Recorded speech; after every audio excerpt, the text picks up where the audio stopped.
হ্যাঁ দেখাও জি না কাছে নিয়ে কাছে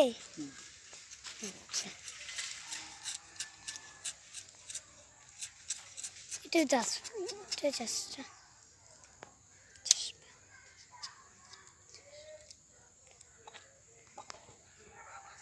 হ্যাঁ তোমার থেকে দর্শক বন্ধুরা দেখতে পাচ্ছেন কীভাবে রাবার গাছ কাটা হয়। শীতের মৌসুমে রাবার খুব বেশি আসে। আর এখানে আমার ক্যামেরা করছে আমার ভাতিজা আয়ুষ মিয়া। তো আপনারা দেখতে পাচ্ছেন কীভাবে রাবারের কষ করে। গাছগুলি একটু পুরনো হয়ে গেছে, তারপর কষ আছে এগুলির মধ্যে। মাশাআল্লাহ আরেকটা গাছ দেখাচ্ছে আপনাদের।